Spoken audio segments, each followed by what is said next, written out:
할렐루야. 이 수요일 저녁 주님 앞에 나온 모든 영지의 성도들을 환영하고 축복합니다.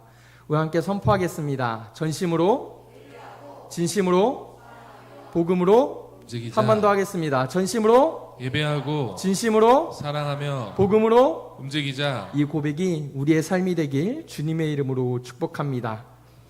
성도 여러분은 SNS를 하십니까? 과거에는 블로그와 같이 컴퓨터 웹상에서 우리의 삶의 기록들을 남기는 일들이 이제는 기술의 발전으로 스마트폰 안에 있는 앱으로 넘어갔습니다. 트위터나 페이스북, 인스타그램과 같은 여러 앱들을 통해서 사람들은 많은 그 자신의 삶의 기록들과 또 다른 사람들의 기록들을 살펴보며 사회적으로 관계를 맺으면서 살아갑니다. 그곳에서 나의 근황 또 남의 근황을 살펴보고 그들에게 그 앱을 통하여 안부를 묻고 서로 교류하고 있는 것입니다. 이러한 사회적인 이 서비스들은 요즘 젊은 학생들의 삶에 있어서는 훨씬 더 크게 비중을 차지합니다. 그래서 우리에게 익숙한 카카오톡보다도 요즘 학생들은 이 인스타그램을 통해서 더 많이 연락을 주고받는다고 합니다. 저도 처음에 사역을 시작할 때 이 앱을 깔아본 적이 있습니다. 왜냐하면 그곳에 많은 정보들이 있기 때문입니다. 이제 대학원 1학년에 들어갔을 때 이제 전도사님들도 많이 사귀어야 하고 그들을 통한 친분과 또 그들과의 교류를 통해서 사역적으로 얻을 수 있는 많은 유익들이 있었기 때문에 먼저 깔아서 사용을 해봤습니다. 근데 얼마 안 가서 결국 다시 지우고 말았습니다. 왜냐하면 남의 삶을 손쉽게 들여본다는 것은 다시 말하자면 남의 삶과 내 삶을 너무 쉽게 비교할 수 있다는 뜻이었기 때문에 그렇습니다. 알람이 딱 울립니다. 핸드폰을 보면 누구 전도사님께서 어디를 가셨네? 누구 전도사님께서 이번 여름 행사는 어떻게 하셨네? 막 멋있는 사진들이 계속 올라오면 알람을 볼 때마다 그것을 보고 반응을 해줍니다. 이렇게 그것들을 하나 둘 그런 일들이 쌓이기 시작하면서 어느새 그들의 모습과 나의 모습을 비교하기 시작한다는 것입니다. 그리고 그 이면에는 여전히 그들의 멋있음과 화려함들, 세상의 기준들로 평가하고 있는 저의 연약함을 발견하게 되었습니다. 이처럼 많은 사람들이 어떤 학교를 나왔는지, 또 어느 회사에 다니는지, 또 어떠한 화려한 삶을 살고 세상의 문화와 기준 하에 어떻게 살아가는지 그것으로 사람을 평가합니다. 그리고 자기 자신도 그 기준으로 스스로를 평가하고 있습니다.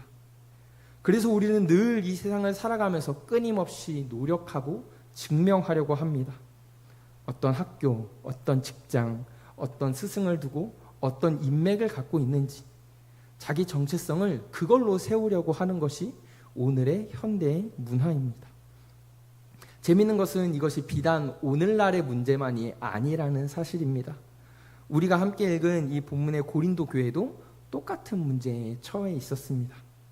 세상의 기준을 통해 자기 자신을 드러내고 자신의 정체성을 정하고 세상의 방법을 통해 자기 자신을 자랑하는 것이 이전에 고린도 교회 가운데에서도 똑같이 일어나고 있었다는 것입니다. 바울이 편지를 쓰니 고린도라고 하는 도시는 로마 제국 안에서도 손꼽히는 상업 도시였습니다. 상업 도시라는 말은 돈이 많은 도시였다는 것입니다. 아크로폴리스라고 하는 천연 요새를 등에 지고 동서무역이 교차하는 두 개의 항구를 끼고 있었습니다. 항구가 있었다는 것은 그만큼 외부의 문화들이 쉽게 들어오고 또 여러 무역을 통해 돈이 많이 들어온다라는 뜻입니다. 그래서 돈이 몰리는 곳에는 늘 사람도 많이 모여 있습니다. 그래서 그 고린도에 있는 고린도 교회는 빈부격차도 심하게 드러나고 여러 많은 문화들이 들어오는 곳이었습니다.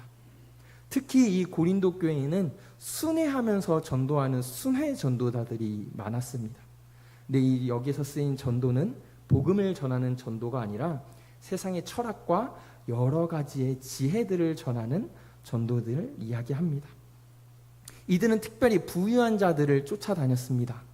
그들에게 자신의 웅변과 자신의 지혜를 드러내며 그들로부터 후원을 받고 살았습니다. 후원자는 이들을 후원함으로써 자신의 교양과 지혜 있음을 지위를 과시했습니다. 그래서 고린도 교회에는 내가 누구의 후원을 받고 또 내가 누구의 제자인지 사람을 통해서 자신의 정체성을 정하고 사회적인 자신의 위치를 드러내는 것이 너무나 당연한 사회였습니다. 나는 저명한 누구누구 철학자의 제자입니다 라고 하는 그 한마디가 그 사람을 얼마나 수준 있는 사람으로 드러내는지 결정하는 말이었다는 것입니다. 이러한 환경 속에서 나는 누구를 따르는 사람입니다, 나는 어떤 신을 따르는 사람입니다 라고 이야기하는 것은 단순히 취향을 드러내는 게 아니라 내 자기소개나 다름없는 것이었습니다. 문제는 이 세속 문화가 교회에도 그대로 들어왔다는 것입니다. 바울은 앞서 고린도전서 1장 12절에서 이렇게 이야기합니다. 내가 이것을 말하거니와 너희가 각각 이르되 나는 바울에게, 나는 아볼로에게, 나는 게바에게, 나는 그리스도에게 속한 자라 한다는 것이니 라고 이야기합니다. 교회 밖에서 하는 누구를 통하여 자신을 드러내고 자신의 정체성을 정하는 이 문화가 교회 안에도 똑같이 들어와서 누구를 따르느냐가 내 신앙과 내 마음을, 내 정체성을 정하는 수단이 되어버린 것입니다. 이것은 오늘날 우리와도 똑같습니다. 내가 어떤 목사님의 설교를 좋아한다거나 또 어떤 교회의 어떤 기독교의 채널을 구독하고 그것을 잘 보고 있다거나 그런 것들이 나의 정체성을, 나의 신앙을 어느새 규정하고 있는 현대입니다. 기술의 발전이 과거와 똑같이 오늘날 우리에게 같은 맥락으로 적용되고 있는 것입니다. 이 시간 함께 본문을 살펴볼 때에 이러한 세상의 기준을 내려놓고 오직 우리의 자능은 그리스도 예수만인 것을 기억하는 귀한 저녁의 시간이 되길 주님의 이름으로 축복합니다. 첫 번째로 함께 나누기 원하는 것은 우리가 세상의 지혜를 먼저 내려놓을 수 있어야 한다는 것입니다. 오늘 우리가 읽은 18절은 이렇게 이야기합니다. 아무도 자신을 속이지 말라. 너희 중에 누구든지 이 세상에서 지혜 있는 줄로 생각하거든 어리석은 자가 되라. 그리하여라 지혜로운 자가 되리라. 아멘. 이것의 헬라어 원문을 살펴보면 지혜 있는 줄로 생각하거든 이라는 쓰인 동사는 단순히 객관적인 지혜를 뜻하는 것이 아니라 스스로가 지혜롭게 여기다라는 뜻을 갖습니다. 스스로가 지혜롭다고 그렇게 믿고 있다라는 뜻을 이야기합니다. 바울이 즉 이야기하는 것은 실제로 지혜로운 사람들이 이야기하는 게 아니라 너희가 세상의 기준으로 너희 스스로 지혜롭다고 하는 그 자기 기만을 이야기하는 것입니다. 그래서 바울은 첫머리에 아무도 자신을 속이지 말라라고 이야기합니다. 특히 여기서 쓰인 속이지 말라라고 하는 이 단어는 하와가 뱀에게 속았을 때 또 죄가 사람을 속인다고 할 때 쓰인 단어와 같은 단어입니다. 다시 말하자면 바울이 고린도 교회들을 향해 너희가 너희 스스로 지혜롭다고 속이지 말라라고 하는 것은 단순히 자기가 기만을 넘어서서 기준을 자신의 기준으로 삼고 기준을 세상의 기준으로 삼고 하나님의 기준에서 완전히 벗어난 원죄와 같은 맥락으로 속이지 말라라고 고린도 교인들에게 지적하고 있는 것입니다. 이 구절은 갑자기 등장한 것이 아닙니다. 바울 앞서 1장 20절에서 바울은 지혜 있는 자가 어디 있느냐, 선비가 어디 있느냐, 이 시대의 변론가가 어디 있느냐, 하나님께서 이 세상의 지혜를 미련하게 하신 것이 아니냐라고 이야기합니다. 또 이어지는 18절에서는 십자가의 도가 멸망하는 자들에게는 미련한 것이나 구원받는 우리에게는 하나님의 능력이라고 선언합니다. 1장에서 시작된 십자가와 세상의 지혜라는 큰 싸움이 오늘 우리가 읽은 3장에서는 너희가 대체 어느 지혜를 붙잡을 것인지 우리에게 구체적으로 다가오고 있는 것입니다. 그렇다면 고린도 교인들이 자랑하던 세상의 지혜라는 것은 어떤 것이었을까요? 그것은 세련된 언변들, 논리적인 수사학들, 청중들을 사로잡는 웅변 실력들이었습니다. 당시의 세계에서는 지혜롭다라는 평가는 얼마나 사람들을 잘 설득하고 얼마나 말로 사람들을 내 편으로 만드는지 그것에 따라 달려 있었습니다. 고린도 교회들은 이 세상의 기준들을 교회 안에 그대로 가져와서 복음을 전하는 방식에까지 이것을 똑같이 적용했습니다. 복음을 더 멋있는 말로, 더 화려한 웅변술로, 사람들의 눈과 귀를 화려하게 잡는 여러 기술들로 잘 전하는 사람이 더 영적인 사람이고, 더 신령한 사람이고, 더 하나님에 대한 믿음이 출중한 사람으로 평가했습니다. 바울은 이것을 정면으로 뒤집습니다. 고린도서 3장 19절은 이 세상 지혜는 하나님께 어리석은 것이니 기록된 바 하나님은 지혜 있는 자들로 하여금 저희께 빠지게 하시느니라 하였고라고 이야기합니다. 여기에서 이 세상은 단순히 표면적인 물리적인 세계가 아니라 하나님을 배제한 모든 세계를 이야기합니다. 하나님을 배제한 채로 하나님을 왕으로 주인으로 두지 않은 모든 세계, 모든 세계관, 모든 사람의 생각들을 이야기합니다. 그리고 바울은 이것을 뒷받침하기 위해 구약의 두 가지 부분을 인용하고 있습니다. 그럼 먼저 욥기 5장 13절을 이야기합니다. 우리 함께 한 목소리로 읽어볼까요? 시작. 지혜로운 자가 빠지게 하시며 간교한 자의 계략을 무너뜨리심으로. 아멘. 이 말을 누가 어떤 상황에서 했는지를 알면 바울의 말이 훨씬 더 날카롭게 다가옵니다. 이 말은 욥의 세 친구 중인 하나의 엘리바스가 고난당하고 있는 욥에게 한 말입니다. 엘리바스는 자신이 했던 경험들, 신앙의 경험들을 토대로 욥을 훈계합니다. 마치 자신이 하나님에 대해서 다 알고 있다는 것처럼, 자신이 하나님을 경험한 것이 모두 하나님에 대해서 아는 것처럼 욥을 훈계합니다. 그런데 욥기의 결말부인 42장 7절에서 하나님께서는 정반대의 판결을 그에게 내리십니다. 하나님께서는 내게 노하나니 이는 너와 내 두 친구가 나를 가리켜 한 말이 내 종 욥의 말처럼 옳지 못함이라 라고 이야기하고 계신 것이죠. 스스로 지혜롭다고 자부했던 엘리바스의 경험과 그의 생각들이 오히려 하나님 앞에서 완전히 거부당한 것입니다.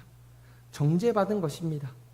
바울은 이것을 자칭으로 지혜자라고 이야기하는 자들이 자신의 지혜로 인해서 무너지는 이야기로 그들에게 이야기해 줍니다. 고린도 교회인들에게 너희도 엘리바스처럼 너희의 지혜로, 너희가 스스로 지혜롭다고 여기는 너희의 지혜로 넘어질 수 있다라고 이야기하고 있는 것입니다. 이어지는 고린도전서 3장 20절에서는 주께서 지혜 있는 자들의 생각을 헛것으로 아신다라고 이야기합니다. 이 말씀은 시편 94편 11절의 이야기, 여호와께서는 사람의 생각이 허무함을 아시느니라 라는 것의 인용입니다. 이 시편은 악인이 가부와 고아를 압제하면서도 여호와께서 보지 못하고 하나님께서 알아차리지 못할 것이라고 하는 자신감에서 시작됩니다. 이 오만한 확신, 자기교만에서 향해 하나님께서는 그들의 생각을 다 아시고 그들의 생각을 헛것으로 아신다고 선포하십니다. 바울은 이처럼 자신의 생각과 판단을 절대적으로 믿는 사람들을 향해 너희가 그 교만함으로 그 자기 지혜에 있다고 여기는 것으로 너희가 넘어질까 걱정하라라고 지적하고 있는 것입니다.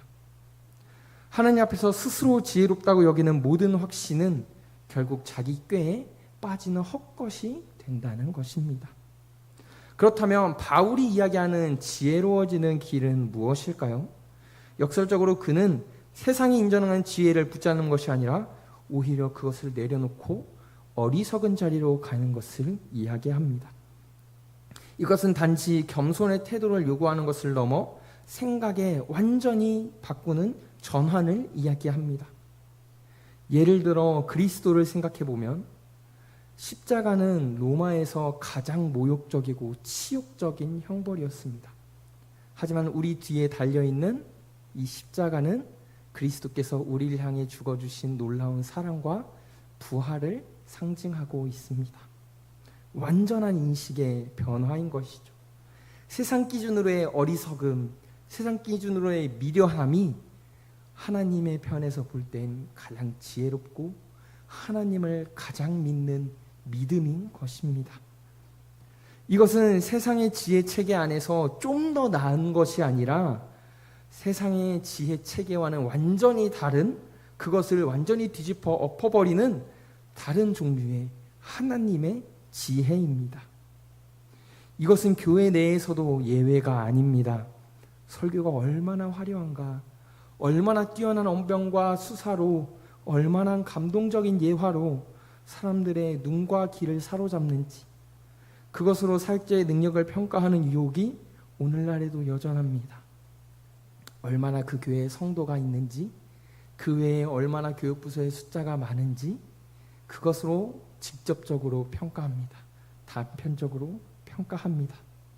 그러나 바울이 후에 밝히듯 그가 고린도에 처음 갔을 때 택한 것은 고린도전서 2장 4절 같이 내 말과 내 전도함이 설득력 있는 지혜 말로 하지 아니하고 다만 성령의 나타나심과 능력으로 하여라고 이야기합니다.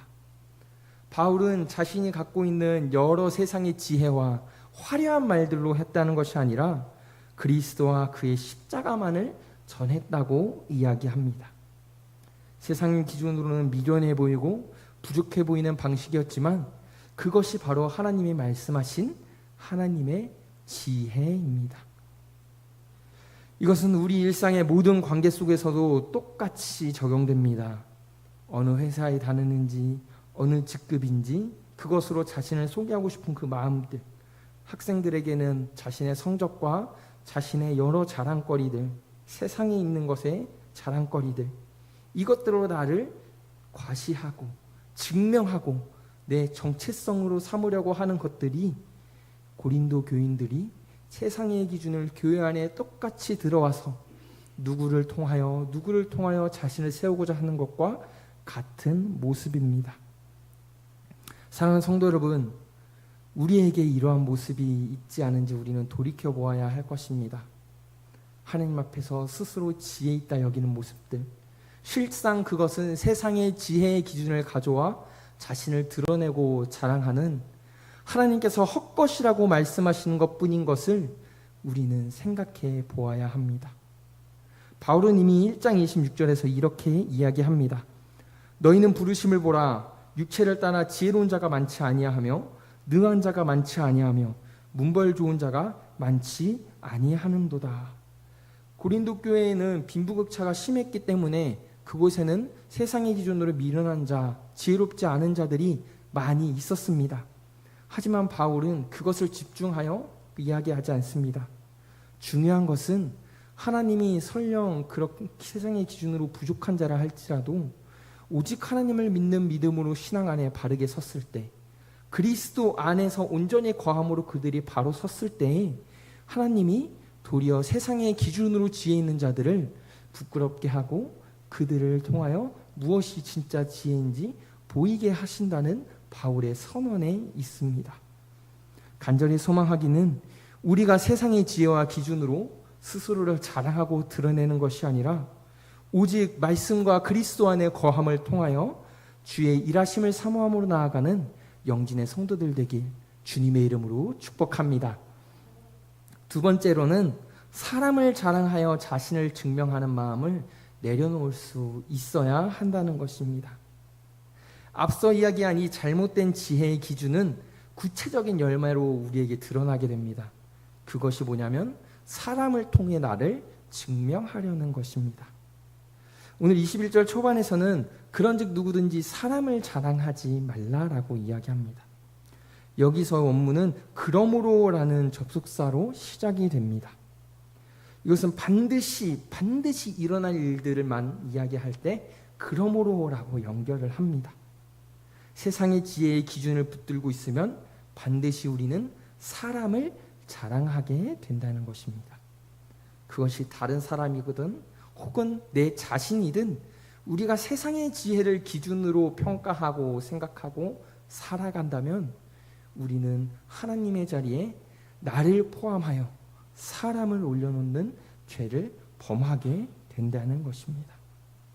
실제로 고린도 교인들은 어떻게 하였습니까? 앞서 우리가 읽은 것처럼 나는 바울에게, 나는 아볼로에게, 나는 게바, 나는 그리스도에게 각자 사람을 가지고 팔을 나누고 분열되고 나누어 교회가 시끄러워졌습니다.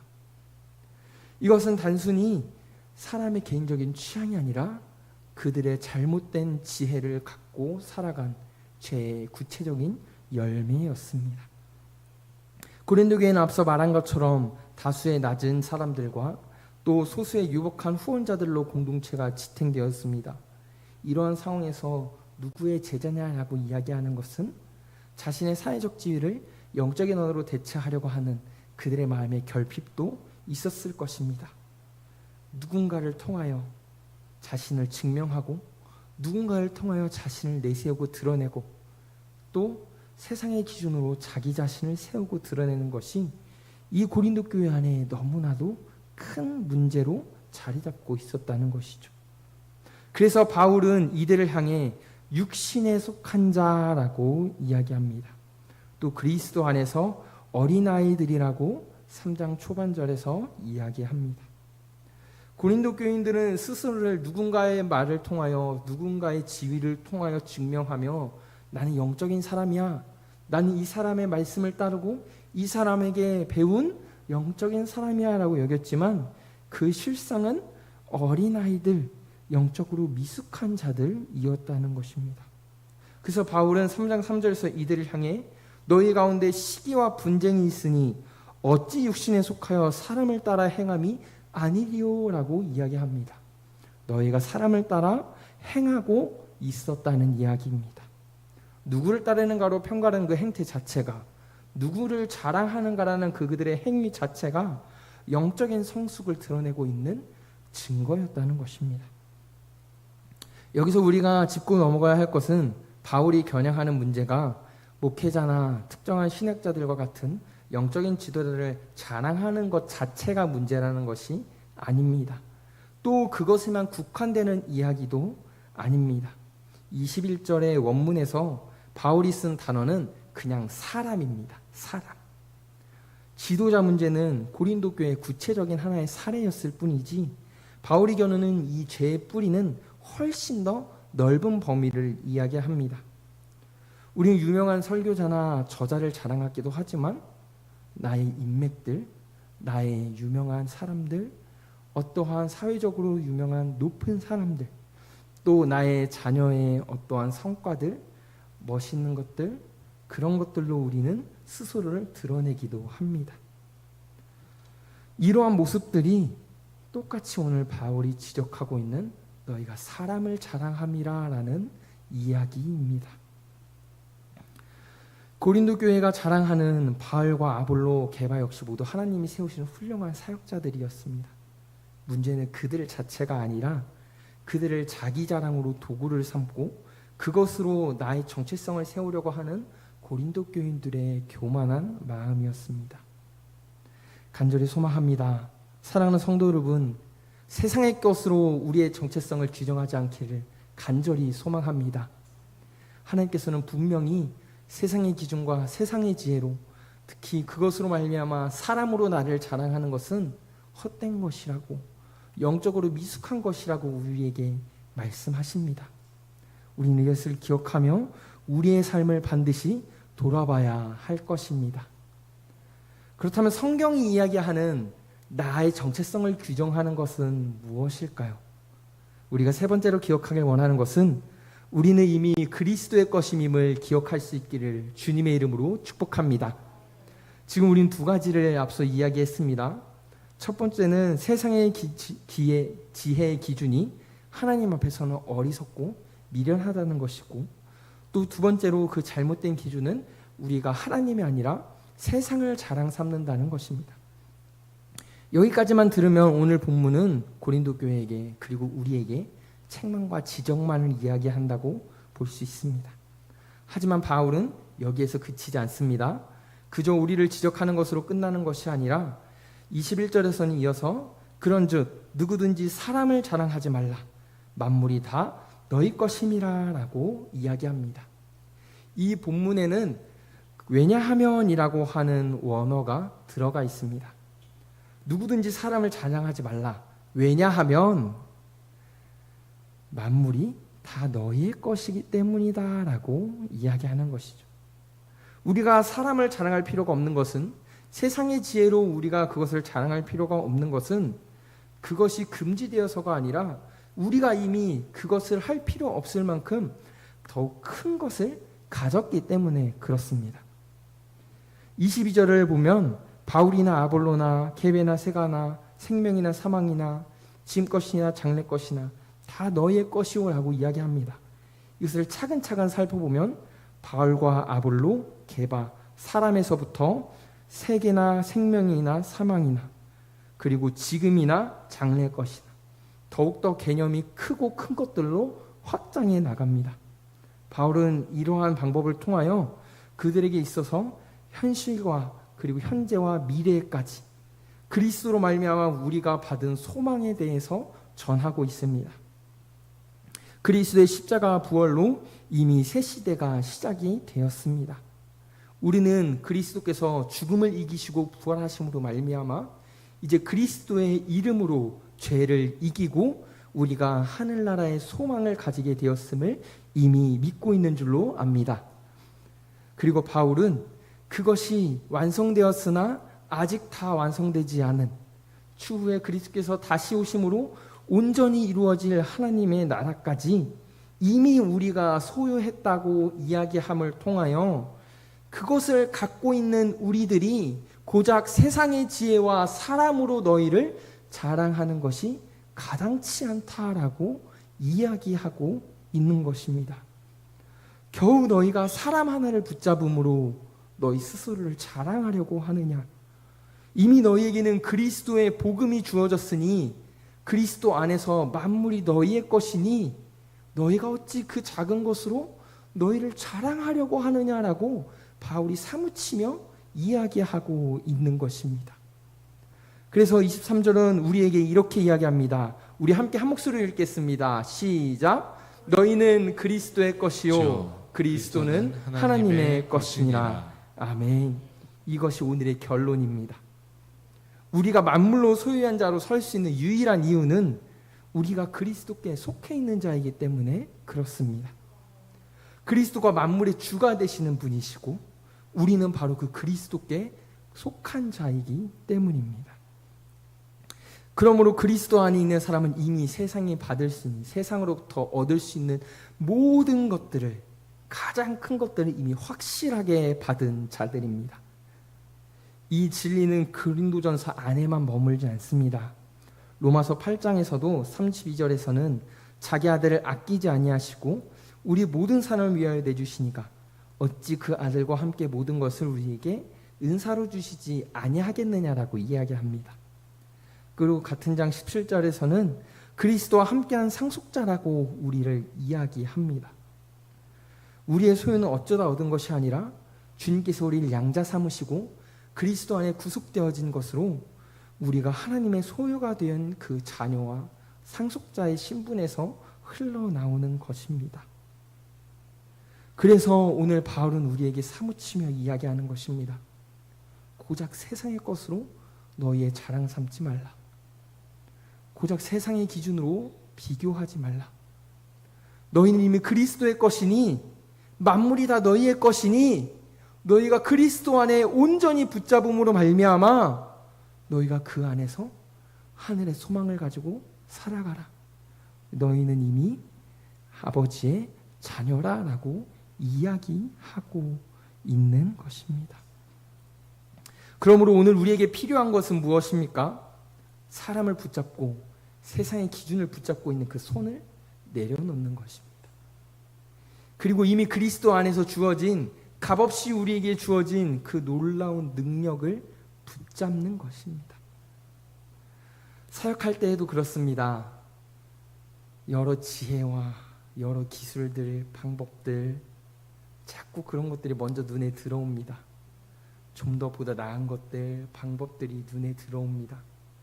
우리도 그럴 때가 있지 않습니까? 교회 안에서 보다 좀 더 나은 것들, 이렇게 하면 좀 더 나아 보이는데, 저렇게 하면 좀 더 나아 보이는데, 이게 훨씬 상식적으로 이게 더 나아 보이는데, 그런 세상의 생각들로 우리가 교회에 적용합니다.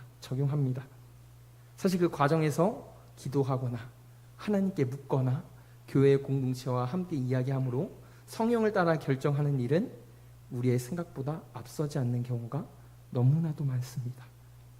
이게 이미 세상의 지혜와 기준이 교회 안에 들어왔다는 뜻입니다.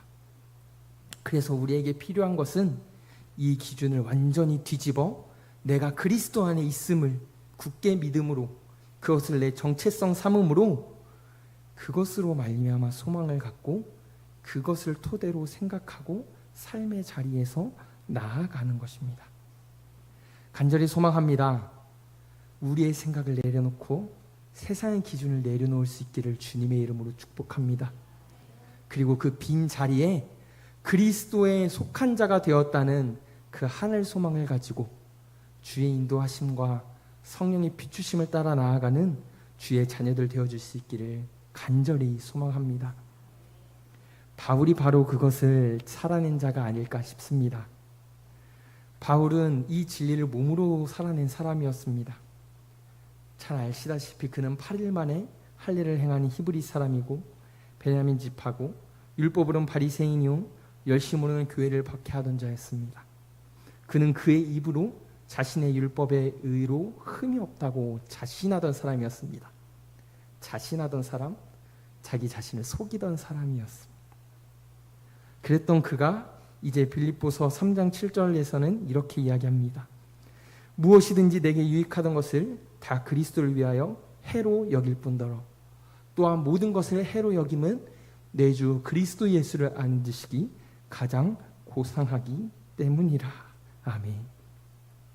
세상의 것이 다 해로 여기는 것은 훨씬 더 고생하고 비교하지 못할 훨씬 더 고상한 그리스도가 우리에게 있기 때문입니다. 이제 말씀을 마치고자 합니다. 오늘 본문은 결국 하나의 질문으로 우리를 초대합니다. 무엇이 우리를 규정합니까? 무엇으로 나는 나를 정체성 삼습니까? 오늘 고린도 교인들은 사람으로 세상의 기준으로 자신을 증명하려 했습니다. 하지만 말씀은 우리에게 이렇게 이야기합니다.